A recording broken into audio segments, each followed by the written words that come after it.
नमस्कार मैत्रिणींनो, आज मी बनवणार आहे पालकची सुकी भाजी. मुलांच्या डब्यासाठी किंवा ऑफिसच्या टिफिनसाठी मस्त अशी पालकची सुकी भाजी बनवणार आहे. खाल्ल्यानंतर चव विसरणार नाही, इतकी भारी ही चवीची पालकची भाजी होते. तर आता पालक घेतलेली आहे इथे मी आणि धुवून निथळून घेतलेली आहे, चाळणीमध्ये ठेवलेली आहे निथळायला. तर पालकची भाजी चिरल्यानंतर कधीच धुवायची नाही. जर पालक चिरल्यानंतर धुतला ना तर काय होतं, त्यातलं पोषक तत्व सर्व निघून जातं. त्यामुळे ना आधी धुवून घ्यायचा पालक, निथळून घ्यायचा आणि मग चिरायचा. निथळून नाही ना घेतला तर काय होतं, त्याच्यामध्ये पाणी भरपूर राहतं आणि मग पालकची भाजी खूप अशी पाणीदार होते, अशी व्यवस्थित सुकी मोकळी होत नाही. त्यामुळे ना पालकची पानं चांगली धुवून घ्यायची, निथळून घ्यायची आणि मग चिरायची. तर उरलेला हा सर्व पालक मी अशाच पद्धतीने चिरून घेणार आहे. पालकची सुकी भाजी भरपूर बनवते, तर मी सगळाच पालक चिरून घेत आहे. तर हे पहा, सर्व पालक चिरून घेतलेला आहे आणि चाळणीतच ठेवलेला आहे. तर भरपूर पालक आहे ना खाल्ला जातो. या पद्धतीने जर पालकची भाजी केली ना तर मुलंसुद्धा आवडीनं खातात. माझ्या मुलांना आहे ना पालकची भाजी आवडत नव्हती, तर मी या पद्धतीने करायला चालू केली ना तर मुलं आवडीनं खातात आणि नेहमी म्हणतात की मम्मी तशी पालकची भाजी बनव. तर आता गॅसवर कढई ठेवलेली आहे, कढईमध्ये तेल घेतलेलं आहे. आता तुम्ही तुमच्या आवडीनुसार तेल घ्यायचं. मी इथे 2 पळी तेल घेतलेलं आहे, 2 ते 2.5 पळी तेल. आता तेल गरम झाल्यावर आहे ना याच्यामध्ये आपल्याला जिरं टाकायचं आहे आणि जिरं टाकल्यानंतर आहे ना चांगलं तडतडल्यानंतर त्याच्यामध्ये आपल्याला लसूण टाकायचं आहे. तर कुठल्याही पालेभाज्यांमध्ये ना लसूण भरपूर टाकायचा, त्यामुळे छान चव येते.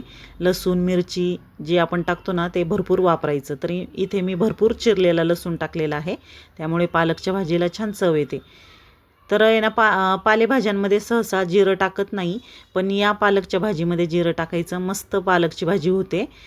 तुम्हाला आवडत असेल तर टाका, नसेल आवडत तर तुम्ही नाही टाकलं तरी काहीच हरकत नाही. पण मी नेहमी पालकची भाजी अशा पद्धतीने केली ना तर जिरं वापरते. आता आहे ना लसूण हलकासा परतल्यावर त्याच्यामध्ये हिरवी मिरची टाकलेली आहे. तर भरपूर अशी हिरवी मिरची टाकलेली आहे, ती जास्त तिखट नाही म्हणून मी जास्त घेतलेली आहे. पण पालेभाजी ना तिखटच छान लागते. तर मस्त भरपूर अशी हिरवी मिरची आणि लसूण वापरायचा, त्यामुळे पालेभाजीला छान चव येते. तर आता हिरवी मिरची लसूण चांगला परतला आहे, त्याच्यामध्ये ना आता बारीक चिरलेला कांदा टाकायचा. एकदम बारीक चिरलेला कांदा टाकायचा. मोठ्या आकाराचा एक कांदा होता, तो चिरल्यानंतर एक वाटीभर कांदा झाला चिरलेला कांदा, तो टाकलेला आहे. जेवढा शक्य होईल ना तेवढा बारीक चिरायचा, म्हणजे छान परतला पण जातो आणि चवीला पण छान लागतो. तर पालकच्या भाजीमध्ये तुम्ही कांदा टाकून पहा एकदा, या पद्धतीने खूप छान भाजी होते आणि मुलांना त्यामुळंच आवडती. भाजीची चवच वेगळी लागते. तर कांदा आपल्याला आहे ना चांगला लालसर होतोपर्यंत परतायचा आहे, म्हणजे खूप जास्त परतायचं नाही, हलकासा गुलाबी रंगावर परतायचा आहे. तर हे पहा, छान आता आहे ना या कांद्याला छान गुलाबी रंग आलेला आहे आणि मिरचीसुद्धा लसूणसुद्धा चांगला परतला गेलेला आहे. तर आपण टाकलेले सर्व पदार्थ आहे ना करपले नाही पाहिजे, पण छान असे भाजले गेले पाहिजे. आता या स्टेजला आपल्याला याच्यामध्ये पालक टाकायचा आहे चिरलेला, जो आपण निथळायला ठेवला होता चिरून. कारण आपण पालकच्या भाजीमध्ये पाणी तर नाहीच टाकायचं आणि पालकला स्वतःचं असं पाणी असतं, सुटतं. त्याच्यामुळे ना पालक निथळूनच वापरायचा, म्हणजे चांगली मोकळी सुटसुटीत अशी भाजी तयार होते. तर आता सर्व पालक काढून घेतलेला आहे मी कढईमध्ये आणि व्यवस्थित आहे ना परतून घेणार आहे. तर ही भाजी बनवायला अगदी सोपी आहे आणि झटपट बनणारी आहे आणि शिजायला तर अजिबात वेळ लागत नाही, कारण पालक लगेच शिजतो आणि त्यात आपण बारीक चिरून घेतला आहे, त्यामुळे तर अजिबातच वेळ लागत नाही पालकची भाजी शिजायला. आता मी अजून याच्यामध्ये मीठ टाकलेलं नाही आहे, कारण काय होतं, आधीच जर मीठ टाकलं ना तर मिठाचं प्रमाण कळत नाही, कारण भाजी भरपूर दिसते आणि मग मीठ जास्त पडलं जातं. तर मी आता परतून घेतले. आता भाजी जरा खाली बसलेली आहे आणि मग आता मी त्याचा अंदाज घेऊन मीठ टाकलेलं आहे चवीनुसार. तर चवीनुसार मीठ टाकल्यानंतर मीठ व्यवस्थित मिक्स होण्यासाठी पुन्हा व्यवस्थित मिक्स करून घेतले. आता मी लगेचच आहे ना याच्यामध्ये भाजलेल्या शेंगदाण्याचा कूट टाकत आहे. आवडीनुसार टाकायचं आहे आपल्याला, किती कमी किंवा किती जास्त आवडतो त्यानुसार. जर तुम्हाला शेंगदाण्याचा कूट नसेल टाकायचा तर तुम्ही भिजलेली मुगाची डाळसुद्धा टाकू शकता. फक्त भिजवून वापरा, कारण आपण पालकच्या भाजीमध्ये पाणी टाकणार नाही आहे, त्यामुळे ना जर डाळ भिजवलेली नसेल तर ती शिजणार नाही. तर मी असं दाण्याचा कूट टाकून बऱ्याच वेळा अशीच बनवते, मला अशी आवडते म्हणून. मी अजून थोडंसं दाण्याचा कूट टाकला आहे, मला थोडा कमी वाटला म्हणून. तर हे सर्व आपण आपल्या आवडीनुसार कमी जास्त करू शकतो. दाण्याचा कूट किंवा डाळ जर टाकायची असेल तर आपल्या आवडीनुसार टाकायची.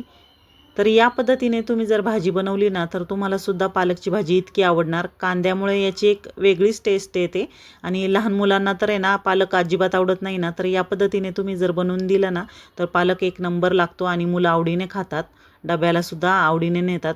तर मस्त अशी पालकची भाजी मी मंद गॅसवर एक 5 मिनटं शिजवून घेतली. आता आपली पालकची भाजी तयार झालेली आहे. मी सर्विंग प्लेटमध्ये काढून घेतलेली आहे. तर या पद्धतीने तुम्ही पालकची भाजी बनवाल ना तर खाल्ल्यानंतर चव कधीच विसरणार नाही. एवढी भारी अप्रतिम चवीची ही पालकची भाजी तयार होते. मुलांसाठी तुम्ही नक्की बनवा किंवा ऑफिसच्या डब्यासाठी सुद्धा बनवू शकता.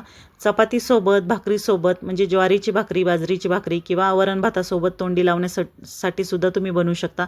मस्त अप्रतिम चवीची आपली पालकची भाजी तयार झालेली आहे, सुकी भाजी. झटपट बनणारी, बनवायला सोपी असणारी अशी पालकची भाजी.